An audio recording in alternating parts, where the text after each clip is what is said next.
Welcome back once again to Dix Young. Discuss करने वाले हैं क्लास 10th केमिस्ट्री का बहुत ही इंपॉर्टेंट लेसन जो कि है पीरियोडिक क्लासिफिकेशन ऑफ एलिमेंट। तो इसमें सबसे इंपॉर्टेंट जो एक टॉपिक है मॉडर्न पीरियोडिक टेबल, उसको हम लोग आज डिस्कस करने वाले हैं। पिछले लेक्चर वीडियो में मैंने आप लोगों को बताया था कि मेंडलीव ने अपना जो क्लासिफिकेशन है वो 1869 में दिया था और वहां पर उन्होंने 8 ग्रुप्स और 7 पीरियड के बारे में बताया था। बट यहाँ पर जो मोस्टली हैं वो थोड़ा सा समय लगा। 1913 में 1913 में अपना एक क्लासिफिकेशन देते हैं और इसमें जो ग्रुप्स है उनकी संख्या टोटल 18 होती है और जो पीरियड्स है उनकी संख्या 7 होती है। इन्होंने अपना जो क्लासिफिकेशन दिया था मोस्ले ने, इसमें इन्होंने ये किया कि जो एलिमेंट्स है उनको नहीं एटॉमिक मासेस के आधार पर, ना ही केमिकल प्रॉपर्टीज के आधार पर, ना ही फिजिकल प्रॉपर्टीज के आधार पर, ये एक नया कॉन्सेप्ट लेके आए जिसमें इन्होंने एटॉमिक नंबर के आधार पर एलिमेंट्स को अरेंज किया और कहीं ना कहीं ये बहुत हद तक सक्सेसफुल रहा। इतना सक्सेसफुल रहा कि आज भी हम लोग इसको फॉलोड अप करते आ रहे हैं। तो चलिए देख लेते हैं इसकी क्या कुछ खास बातें हैं, इसमें क्या कुछ हमें जानना है। सबसे पहले जानेंगे कि मॉडर्न पीरियोडिक टेबल है क्या। तो देखो, in 1913 Henry Mosley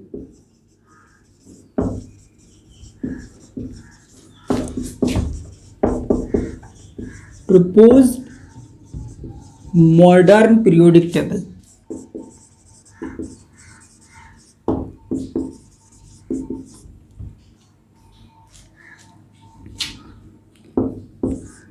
In this classification,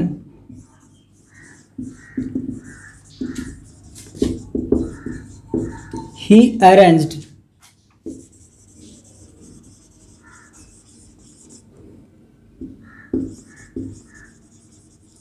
elements in order of increasing atomic number.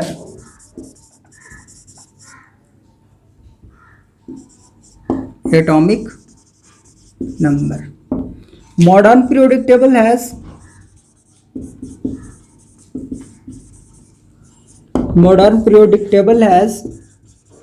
18 columns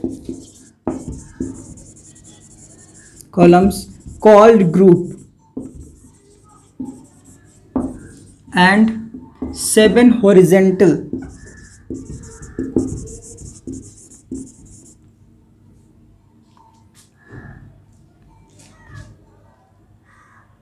vertical columns and the 7 horizontal rows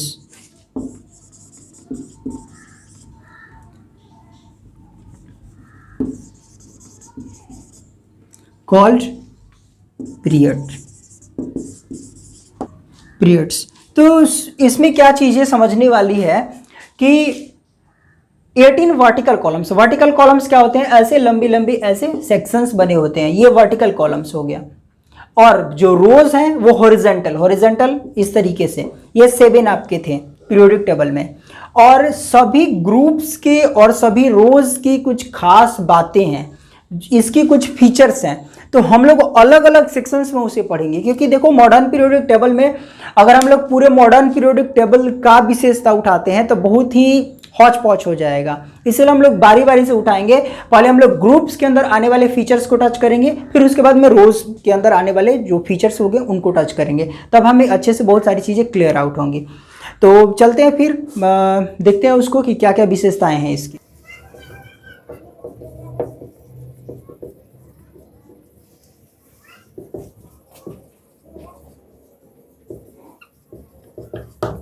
सबसे पहली बात जानते हैं जो फीचर्स ऑफ ग्रुप में कि जो 18 वर्टिकल कॉलम्स होते हैं उनको हम लोग बोलते हैं ग्रुप्स। 18 वर्टिकल कॉलम्स होते हैं उनको बोलते हैं ग्रुप। सेकंड नंबर पर हम लोग जो डिस्कस करने वाले हैं electronic configuration.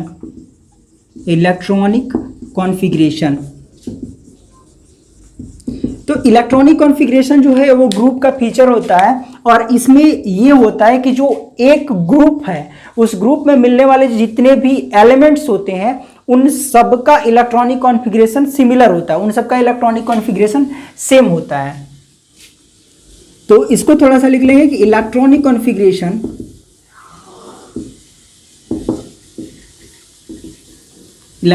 Configuration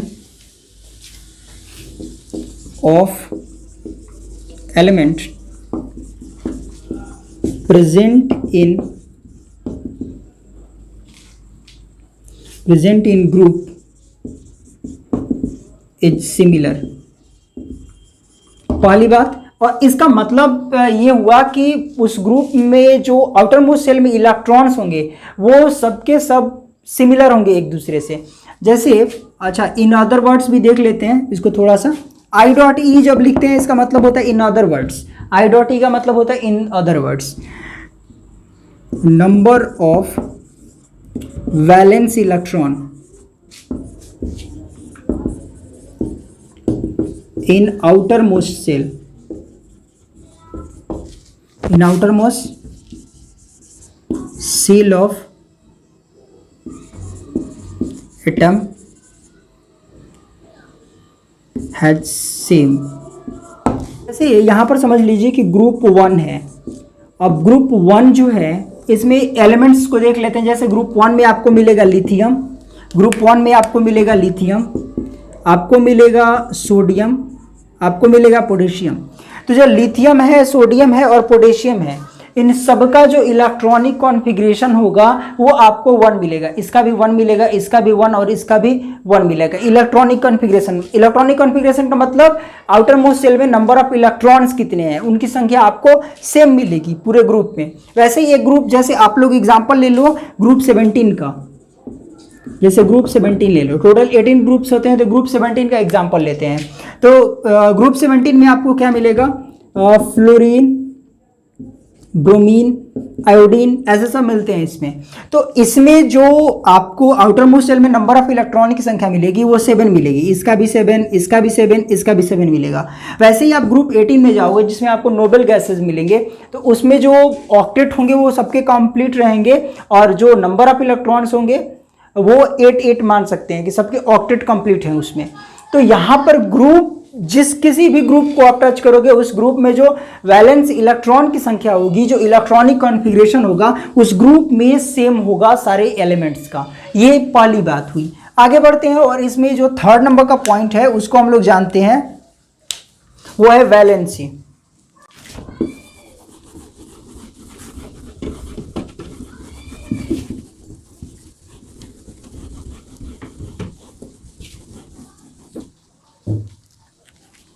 third number जो पॉइंट है उसको हम लोग समझ लेते हैं, वैलेंसी।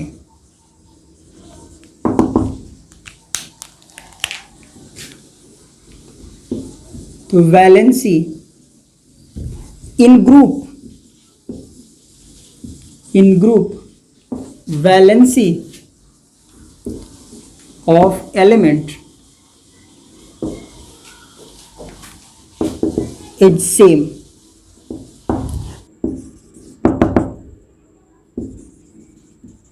तो ग्रुप 1 टच करके देख लेते हैं और ग्रुप 2 में देख लेते हैं, एक बार इसकी वैलेंसी को देख लेंगे और ग्रुप 17 का जो वैलेंसी होगा इसको हम लोग देख लेंगे। थोड़ा सा समझने का प्रयास करेंगे इन सबके वैलेंसीज को। तो आप देखो, जैसे ग्रुप 1 में आपको क्या मिलेगा, हाइड्रोजन मिलेगा, लिथियम मिलेगा, सोडियम मिलेगा, पोटेशियम मिलेगा। अच्छा, अगर आप ग्रुप 2 में जाते हैं तो इसमें आपको बेरिलियम मिलेगा, मैग्नीशियम मिलेगा, कैल्शियम मिलेगा। अगर ग्रुप 17 में आप बढ़ते हैं तो आपको फ्लोरीन मिलेगा, क्लोरीन मिलेगा, ब्रोमीन मिलेगा, ऐसे करके बहुत सारी चीज़ें मिलेंगी। तो यहाँ से देखा जाए हाइड्रोजन का जो ये होगा आपका वैलेंसी, इसकी जो वैलेंसी होगी वो आपकी 1 मिलेगी, लिथियम की वैलेंसी 1 मिलेगी, सोडियम की वैलेंसी 1 मिलेगी और यहाँ पोटेशियम की वैलेंसी जो होगी 1 मिलेगी। बेरिलियम की वैलेंसी आप देखो ग्रुप 2 में है तो इसका 2 मिलेगा, मैग्नीशियम का 2 मिलेगा, Ca का 2 मिलेगा। ऐसे फ्लोरीन का आप देखो तो यहाँ से आप कैलकुलेट कर लो, इसका आपका 1 मिलेगा। अगर 1 इसका है तो ये नीचे वाले का भी 1 होगा, इसका भी 1 होगा। तो मतलब एक ग्रुप आप टच करते हो तो ग्रुप में मिलने वाले जितने भी एलिमेंट्स होते हैं उन सबकी वैलेंसी सेम होती है। अगर मान लो 4 किसी में वैलेंसी है, जैसे कार्बन वाला ग्रुप उठाओ उसमें पूरा का पूरा आपको 4 मिलेगा। तो किसी भी ग्रुप को आप टच करोगे उसमें जो वैलेंसीज होती है वो सब इक्वल होती है। और क्यों ना हो, इलेक्ट्रॉनिक कॉन्फ़िगरेशन जो हमारा है वो सिमिलर हो रहा है, तो निश्चित रूप से उसकी वैलेंसी भी जो है वो सिमिलर ही आने वाली है। आगे बढ़ेंगे और अगला जो पॉइंट होगा उसको हम लोग समझते हैं, जो कि है आपका एटॉमिक साइज। तो एटॉमिक साइज जो होता है ग्रुप में जब नीचे बढ़ते हैं तो क्या उसके ऊपर इफेक्ट पड़ता है, हम लोग उसको देख लेते हैं। 4th नंबर,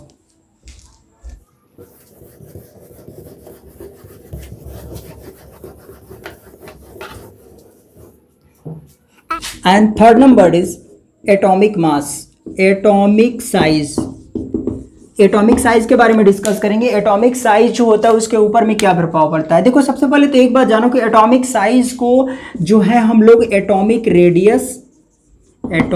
रेडियस भी यहाँ बोल लो आप, और या फिर एक और चीज आप बोल सकते हो कोवैलेंट रेडियस भी आप बोलोगे, ठीक है। तो ये जो है in group atomic size increases by going down in it। Okay, तो in group the atomic size increases by going down in it. जो ग्रुप है उसमें नीचे जाओगे तो जैसे जैसे आप नीचे बढ़ोगे एटॉमिक साइजेस इंक्रीज करना शुरू करेंगे। अच्छा, एक चीज और यहां पर रिलेट करके बताते हैं, एटॉमिक रेडियस और कोवैलेंट रेडियस क्यों बोलते हैं इसे। देखो जैसे एटॉम का जो साइज होता है वो हम लोग डिटरमाइन करते हैं कि न्यूक्लियस से इसके बीच की दूरी कितनी है, इससे आप मेजर करते हो। बट किसी किसी का एटॉमिक जो न्यूक्लियस है और एटम का जो रेडियस है इतना क्लोज होता है कि आप उसको डिटरमाइन नहीं कर सकते हो। तो ऐसे सिचुएशन में हम लोग क्या करते हैं, कोई दूसरा पास वाला न्यूक्लियस है उससे इसके दूरी को हम लोग मेजर करके हाफ करते हैं और उससे हम लोग अंदाजा लगाते हैं कि उसका जो रेडियस होगा कितना होगा। जैसे मान लो एग्जाम्पल के रूप में जो कार्बन है, अब कार्बन का जो न्यूक्लियस होता है और इसके बीच की दूरी जो एटॉमिक साइज हो, जो एटॉमिक रेडियस है वो होता है 0.3 नैनोमीटर कार्बन का। तो यहां पर ये इतना कम है एटम का साइज कि उसको मेजर करने के लिए हम लोग कोवैलेंट जो होगा न्यूक्लियस, दूसरे न्यूक्लियस से इसको मेजर करके हाफ करके और इसका जो होगा वैल्यू निकाल लेते हैं हम लोग। तो ये थोड़ी सी एडवांस की चीज हुई, इसके बारे में डिस्कस नहीं करना है, बस इतना जानना है कि जो एटॉमिक साइज होगा या फिर बात करें एटॉमिक रेडियस की या फिर कभी बोले कोवैलेंट रेडियस, तो आप जब एक ग्रुप में नीचे जाओगे तो ये सारी चीजें इंक्रीज करती हैं। ओके, आगे देखो 4th नंबर का पॉइंट जो है वो है आयोनाइजेशन एनर्जी। मिटा करके लिखते हैं ऊपर से।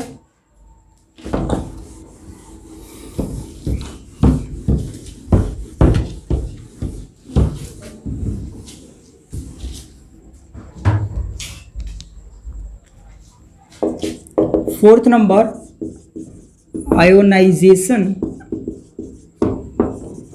एनर्जी। अब एक बार थोड़ा सा ये समझ लेते हैं, ये ग्रुप में नीचे जाएंगे या ऊपर जाएंगे तो घटेगा या बढ़ेगा, इसको समझने से पहले सबसे पहले मैं आयोनाइजेशन एनर्जी क्या होता है इसको समझ लेते हैं। ठीक है, तो it is energy required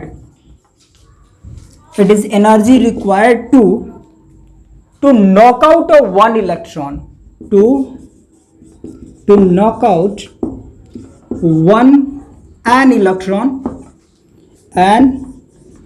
electron from isolated gaseous atom। तो जो आइसोलेटेड गैसियस एटम होगा उससे एक इलेक्ट्रॉन को बाहर करने में जो एनर्जी लगेगी उसे हम लोग बोलते हैं उसका आयोनाइजेशन एनर्जी। अब जैसे मान लो कि किसी के पास में बाहर में 6 इलेक्ट्रॉन्स है या फिर 2 इलेक्ट्रॉन्स है, अब उसमें से एक इलेक्ट्रॉन को धक्के मार के बाहर निकल रहा है, मतलब इतनी एनर्जी है उसके पास कि एक इलेक्ट्रॉन को धक्का मार के बाहर निकाल दिया, तो उसकी आयोनाइजेशन एनर्जी 1 मानी जाएगी। मतलब जहां पर एक इलेक्ट्रॉन को बाहर निकालने की कैपेबिलिटी रखेगा तो उसे बोलेंगे 1 आयोनाइजेशन एनर्जी है। 2 इलेक्ट्रॉन अगर बाहर निकाल पा रहा है, इतनी एनर्जी है उसके पास, तो 2 आयोनाइजेशन एनर्जी उसके पास में बोलेंगे हम लोग। ठीक है, अब देखो आयोनाइजेशन एनर्जी घटेगी कि बढ़ेगी इसके ऊपर समझ लेते हैं बात को। तो जैसे जैसे हम लोग डाउन जाएंगे इन इन ग्रुप मूविंग डाउन, जब आप ऊपर से नीचे की तरफ में आते हो तो एक चीज आपने सबसे पहले नोटिस किया है कि जब आप नीचे मूव करोगे तो जो रेडियस का साइज होगा वो इंक्रीज करता है। जब इंक्रीज करेगा तो उससे न्यूक्लियस के बीच की जो दूरी होगी वो ज्यादा होगी। जैसे देखो, जैसे ये न्यूक्लियस हो गया और यहां पर कोई इलेक्ट्रॉन है, तो इससे जितनी दूरी ज्यादा होगी न्यूक्लियस उसको उतना ही वीकर बॉन्ड से, मतलब हल्का उसको करेगा। ये जितना दूर जाएगा इसके बीच का जो बॉन्ड एनर्जी है वो उतना ही कम होगा। तो कम होने का मतलब क्या, आयोनाइजेशन एनर्जी जो होगी वो उतना ही वीक हो जाएगी। तो इस चीज को हम लोग इस रूप में लिख सकते हैं कि in group moving down,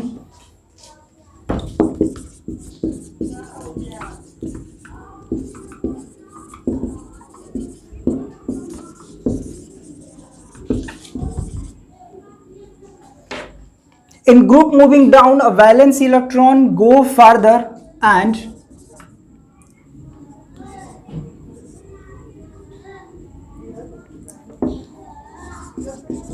bond between nucleus and electron become weaker.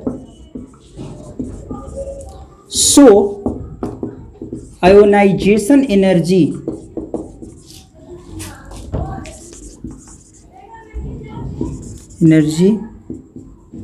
decreases. Okay, तो नीचे जाओगे तो आयोनाइजेशन एनर्जी जो होगा वो डिक्रीज करेगा। क्यों डिक्रीज करेगा, क्योंकि जो दूरी हो रही है, जो एटॉमिक साइज है वो लगातार इंक्रीज कर रहा है, और एटॉमिक साइज इंक्रीज करने के कारण न्यूक्लियस से बीच की दूरी जो है इलेक्ट्रॉन की वो इंक्रीज हो रही है। इसके कारण से वो वीक हो रहा है, और वीक होने के कारण जो आयोनाइजेशन एनर्जी है वो भी लगातार डिक्रीज होगी।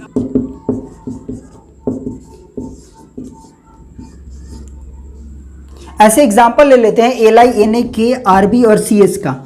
अब देखो, इसका जो आप इलेक्ट्रॉनिक ये आप लोग आयोनाइजेशन एनर्जी होता है वो 5.4 होता है, इसका आयोनाइजेशन एनर्जी 5.3 होता है, इसका आयोनाइजेशन एनर्जी जो होगा वो 4.5 के आसपास होता है, और इसका आयोनाइजेशन एनर्जी जो होगा वो 4.1 होगा, इसका आयोनाइजेशन जो एनर्जी होगा वो 3 होगा। देखो, नीचे जाने पर आयोनाइजेशन एनर्जी लगातार डिक्रीज होते जा रहा है।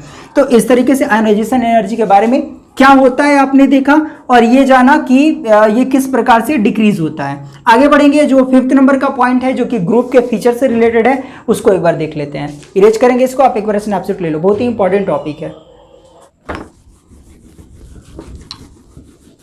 अब नेक्स्ट पॉइंट जो होगा इससे रिलेटेड हम लोग देख लेंगे मेटालिक कैरेक्टर। देखिए, इसमें जो नेक्स्ट आपका पॉइंट होगा 5th नंबर वो हो जाएगा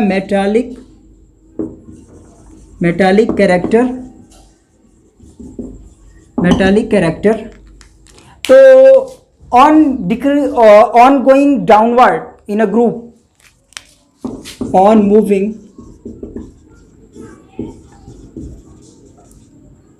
moving down in group, metallic character get increased। ठीक है, नीचे जाओगे तो इंक्रीज करेगा। ठीक है, जैसे एग्जाम्पल ग्रुप में ले लो, जैसे ग्रुप 15 की बात करें तो जैसे ग्रुप 15 का एग्जाम्पल सबसे सुटेबल यहां से मिल जाएगा एक। जैसे ग्रुप 15 में आप देखते हो कि सबसे ऊपर में आपको नाइट्रोजन मिलेगा, और जैसे जैसे ग्रुप में नीचे जाओगे तो सबसे नीचे में आपको मिलेगा बिस्मथ। तो ऊपर में आपको नॉन मेटल मिल जाएगा, ऊपर में नॉन मेटल, और नीचे जाओगे तो आपको मेटल मिल जाएगा। तो ये देख रहे हो एक जो डिफरेंस आपको दिख रहा है कि कभी कभी ऐसा भी होगा कि ऊपर में मेटालिक कैरेक्टर बिल्कुल डाउन है, बिल्कुल इसमें मेटालिक कैरेक्टर नहीं मिल रहा है, नीचे जाओगे इसमें मेटालिक कैरेक्टर आपको मिलने लगेगा। तो यहां पर मेटालिक कैरेक्टर जो होता है वो इंक्रीज करता है going downward in a group. ठीक है, अच्छा अगला जो है इसी में देख लेते हैं हम लोग, इलेक्ट्रॉन एफिनिटी। 6 नंबर पॉइंट देख लेंगे, 6 नंबर पॉइंट देख लेते हैं, इलेक्ट्रॉन एफिनिटी। इलेक्ट्रॉन एफिनिटी क्या होता है? It is the energy, it is energy given out. ये एनर्जी होती है जो बाहर निकलती है जब किसी एक आइसोलेटेड न्यूट्रल एटम में जब कोई इलेक्ट्रॉन इंसर्ट करता है, वहां पर जब कंबाइन होता है तो वहां पर कुछ एनर्जी रिलीज होती है।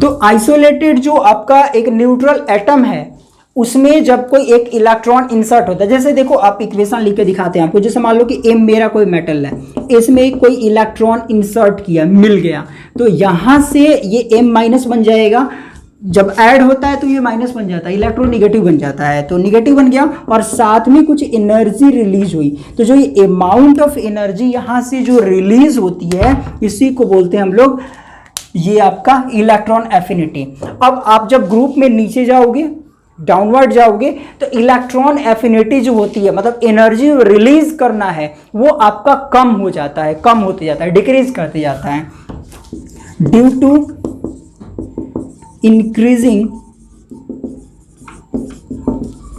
Size of atom while moving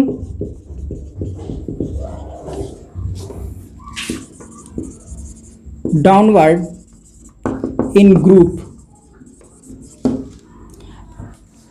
Electron affinity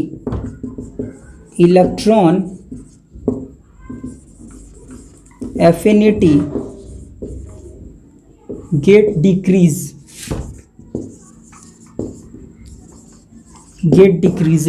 ठीक है, सिंपल सी बात है, इलेक्ट्रॉन एफिनिटी डिक्रीज करेगी। क्यों डिक्रीज करेगी? क्योंकि एटॉमिक साइज इंक्रीज कर रहा है, इंक्रीज करने के कारण वहां पर जब इलेक्ट्रॉन्स ऐड हो रहे हैं और ये निगेटिव बन रहा है, इलेक्ट्रॉन निगेटिव बन रहा है, तो इस समय में जो एनर्जी होगी वो बहुत ही कम मात्रा में रिलीज होगी। जैसे जैसे साइज बड़ा होगा वहां पर एनर्जी जो इंसर्ट करने पर जो एनर्जी होगी वो कम रिलीज होगी। ठीक है, तो ये एक चीज थी इसमें। आगे बढ़ते हैं, 7 नंबर का पॉइंट जो होगा उसको हम लोग टच करेंगे, उसको हम लोग समझेंगे। इरेज करेंगे इसको, आप एक बार स्नैपशॉट ले लो।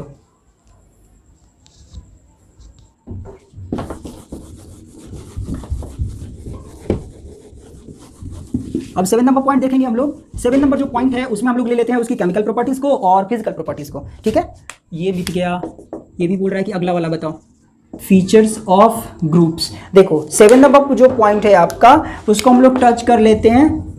7 नंबर पॉइंट को टच कर लेते हैं जो है आपका केमिकल प्रॉपर्टीज और या फिर केमिकल रिएक्शन, केमिकल रिएक्टिविटी, दोनों को एक ही में ऐड कर देते हैं, अलग अलग पॉइंट बनाने से बेहतर है। और उसके बाद में हम लोग फिजिकल प्रॉपर्टीज को देखेंगे। तो देखो इसमें क्या होता है कि chemical properties remains same, okay, in moving downward, while moving downward in group. तो जब आप ग्रुप में डाउनवर्ड मूव करोगे तो जो केमिकल प्रॉपर्टीज होगी वो सेम रहेगी। बट अब रिएक्टिविटी की बात कर लेते हैं। अब रिएक्टिविटी में देखो ये गड़बड़ हो जाता है। जब यदि मेटल होगा, ठीक है, तो जो केमिकल रिएक्टिविटी होगी इन metal, chemical reactivity increases, okay, and in non-metal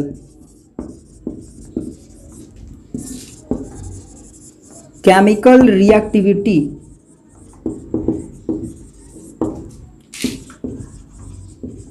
decreases। ठीक है, ये समझने वाली बात है कि जब अगर मेटल मिल जाए, अगर मान लो ऐसे डाउनवर्ड जा रहे हैं, अगर वहां पर कभी मेटल कहीं मिल जा रहा है तो वो इंक्रीज केमिकल प्रॉपर्टीज को शो करेगा, रिएक्टिविटी को, नॉट प्रॉपर्टी, रिएक्टिविटी को। अगर कहीं नॉन मेटल मिलता है तो वो आपका जो होगा वो डिक्रीजिंग प्रॉपर्टी को दिखाएगा, कम रिएक्टिव मिलेगा वो, ठीक है। अच्छा, उसके बाद में डाउनवर्ड अगर जा रहे हैं तो जो केमिकल प्रॉपर्टीज होती है वो सेम रहती है, उसमें किसी तरह का बदलाव नहीं होता है।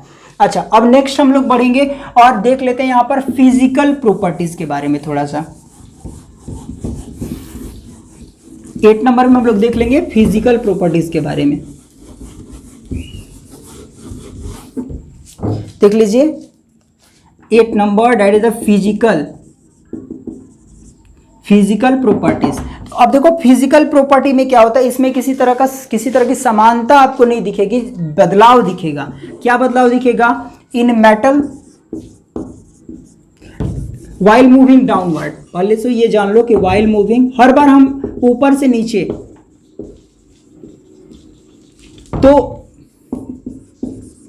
इन ग्रुप, ठीक है ना, ग्रुप में जब भी देखो सारी चीजें, अब तक से जितने भी फीचर्स मैंने बताए हुए हैं सब में मैंने एक ही काम किया, ऊपर से नीचे गए हुए हैं, एक सीक्वेंस लेकर के चल रहे हैं ताकि अच्छे से याद करना आपके लिए आसान हो।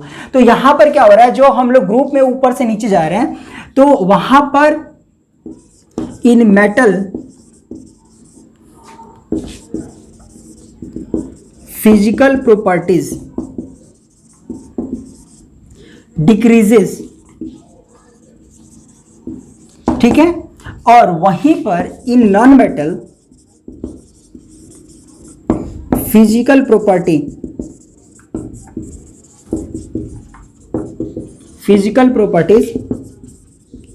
इंक्रीजेस। ओके माय चिल्ड्रंस, ध्यान से देख लो क्या है इसमें कि डिक्रीज करेगा फिजिकल प्रॉपर्टी, और वही जो होगा जो फिजिकल प्रॉपर्टी हुआ नॉन मेटल में वो इंक्रीज करेगा। तो बाय दिस वे जो है आप लोगों ने पूरा का पूरा जो फीचर्स हैं ग्रुप्स के उसको आप लोगों ने अंडरस्टैंड किया, उन चीज़ों को आपने समझा। आई थिंक आपको चीज़ें बेहतर लगी होगी, अच्छे तरीके से सब कुछ समझ में आया होगा।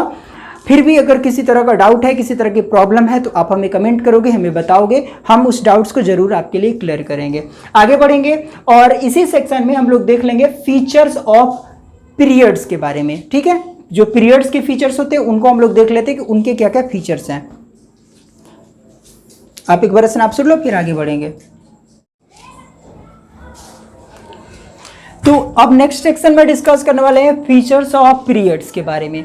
तो इसको भी हम लोग उन्हीं बेसिस पर टच करके देखेंगे कि क्या क्या इन सब की विशेषताएं, क्या क्या इनके फीचर्स हैं। तो यहाँ पर हम लोग डिस्कस करेंगे वैलेंसी के बारे में, इलेक्ट्रॉनिक कॉन्फ़िगरेशन के बारे में, और एटॉमिक साइज के बारे में, इलेक्ट्रॉन एफिनिटी के बारे में, आयोनाइजेशन एनर्जी के बारे में, और मेटालिक कैरेक्टर के बारे में। इन सभी चीज़ों को डिस्कस करके देख लेते हैं कि क्या क्या इसके फीचर्स निकल करके आते हैं। तो सबसे पहले जो डिस्कस करेंगे वो हमारे पास में होगा नंबर वन जो है वैलेंस इलेक्ट्रॉन।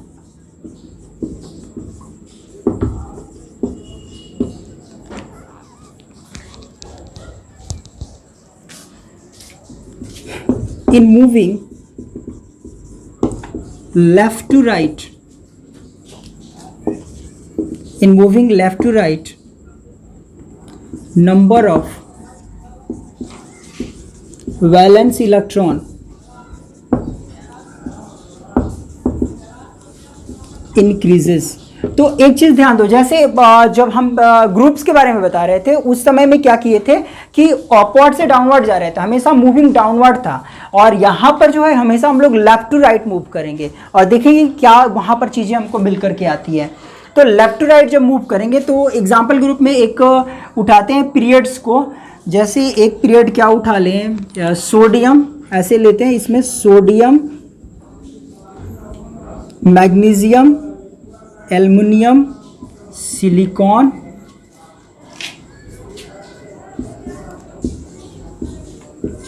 ये आपका, अब ये जो एक आपका ऐसा मिलता है यहाँ पर ग्रुप, पीरियड। अब इस पीरियड में हम यहाँ पर सेट करते हैं सबके जो नंबर ऑफ वैलेंस इलेक्ट्रॉन की कितने कितने उसके वैलेंस इलेक्ट्रॉन्स मिलेंगे। तो आप देखो इसके वैलेंस इलेक्ट्रॉन 1 होते हैं, इसके 2, इसके 3, इसके 4, इसके 5, इसके 6, इसके 7, इसके 8। तो ऐसे आपको वैलेंस इलेक्ट्रॉन इंक्रीजिंग ऑर्डर में मिल जाएंगे। किसी भी पीरियड को आप टच करोगे तो लेफ्ट टू राइट जब मूव करोगे तो वहां पर नंबर ऑफ वैलेंस इलेक्ट्रॉन जो होंगे वो आपको इंक्रीजिंग ऑर्डर में मिल जाएंगे। आगे बढ़ेंगे, वैलेंसी की बात करते हैं। जो सेकंड नंबर का एग्जांपल होगा वो बात करते हैं वैलेंसी। अब देखो एक जो चीज़ है सबसे खास मिलेगी, याद करने के लिए एक ट्रिक के तौर पर बता देते हैं। इसमें एक जो चीज़ है वैलेंस इलेक्ट्रॉन, ये इंक्रीज मिलेगा, बाकी सारी जो चीज़ें मिलेंगी वो लगभग डिक्रीज मिलेगी। एटॉमिक मास डिक्रीज करता है लेफ्ट टू राइट जाने पर, फिर उसके बाद में और जो चीज़ें इससे रिलेटेड वो सारी की सारी चीज़ें डिक्रीज ही करती हुई आपको मिलेंगी। तो एक देखो वैलेंसी देख लो, इसमें वैलेंसी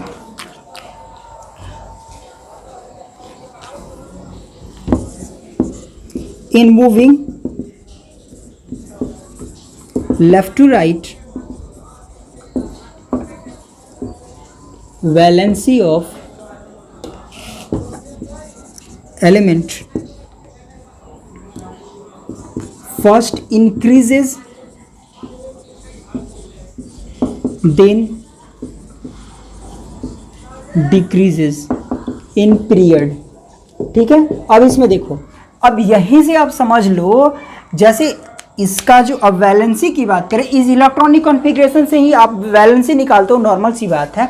तो आप इसमें जैसे Na का आप वैलेंसी निकालोगे, जैसे एक बार और लिख लेते हैं, Na हो गया, Mg हो गया, Al है, Si है, P है, S है, Cl है और इसके बाद में Ar लिखे हुए हैं। इसकी वैलेंसी कितनी होगी 1, इसकी वैलेंसी 2, इसकी वैलेंसी आपकी 3 और इसकी वैलेंसी 4। लेकिन जब आगे बढ़ोगे तो इसकी वैलेंसी कितनी आपको मिलने वाली है, इसकी जो वैलेंसी होगी वो आपकी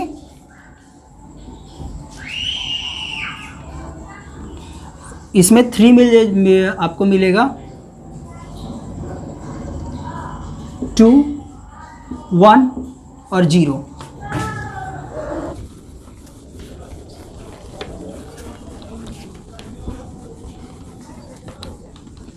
थर्ड नंबर वो डिस्कस करेंगे atomic size. Atomic size on moving left to right in period, atomic size decreases. Okay, atomic size decrease करता है, लेफ्ट टू राइट मूव करोगे एटॉमिक साइज डिक्रीज करेगा। अच्छा, आगे बढ़ते हैं, फोर्थ नंबर के पॉइंट को देख लेते हैं। फोर्थ नंबर का जो पॉइंट है वो आपका हो जाएगा मेटालिक कैरेक्टर। मेटालिक कैरेक्टर तो इसमें भी जो होगा वो डिक्रीज ही होगा। On moving left to right, on moving left to right, metallic character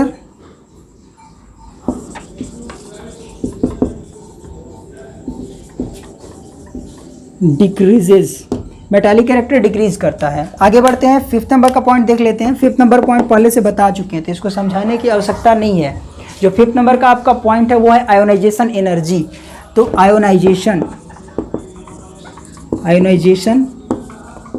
energy ये पहले से समझा चुके हैं। आयोनाइजेशन एनर्जी क्या होता है, इलेक्ट्रॉन्स को नॉकआउट करने के लिए जो एनर्जी रिक्वायर्ड होती है उसे बोलते हैं आयोनाइजेशन एनर्जी। तो ये जो आयोनाइजेशन एनर्जी है वो इंक्रीज करती है। On moving left to right,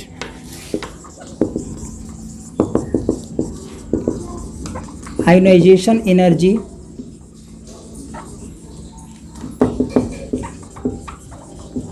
increases. Okay, तो ये आयोनाइजेशन एनर्जी इंक्रीज करती है। आगे डिस्कस करते हैं हम लोग 6 नंबर के पॉइंट को। अब एक बार इसका स्नैपशॉट ले लो।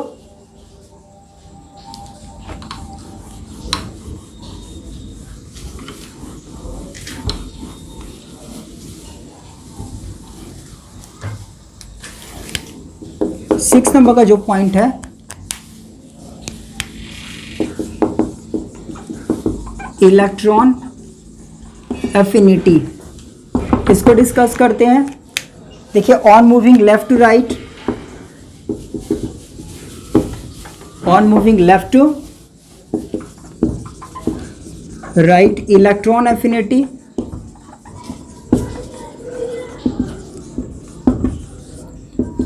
इंक्रीजेस। जो इलेक्ट्रॉन एफिनिटी होगी वो लेफ्ट टू राइट मूव करोगे तो वो इंक्रीज करेगी। ओके, फिर आगे बढ़ते हैं। 7 नंबर का पॉइंट जो है बहुत इंपॉर्टेंट है, वो भी उसको भी समझ लेते हैं। That is nature of oxides. 7 number point, that is the nature of oxides, nature of oxides.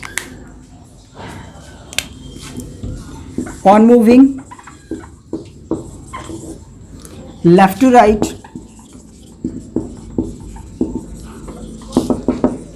in period, nature of oxide turns from basic to acidic। तो अगर नेचर ऑफ ऑक्साइड्स की बात करें तो जब भी हम मूव करते हैं एक पीरियड में लेफ्ट टू राइट, तो जो नेचर ऑफ ऑक्साइड्स होगा वो बेसिक नेचर से एसिडिक की तरफ में मूव होता है। पहले बेसिक नेचर शो करेगा, लेफ्ट में जितना रहेगा बेसिक नेचर शो करेगा, जैसे जैसे राइट में आते जाएंगे ये जो नेचर होगा वो एसिडिक में कन्वर्ट होते जाएगा, वो टर्न होते जाएगा आपका एसिडिक नेचर में। तो राइट नाउ ये सारी बातें थी जो कि आपके फीचर्स ऑफ ग्रुप से और फीचर ऑफ पीरियड से रिलेटेड थी। मॉडर्न पीरियोडिक टेबल की कुछ खास बातें एग्जाम्स में इससे रिलेटेड अच्छे बहुत सारे क्वेश्चंस आते हैं।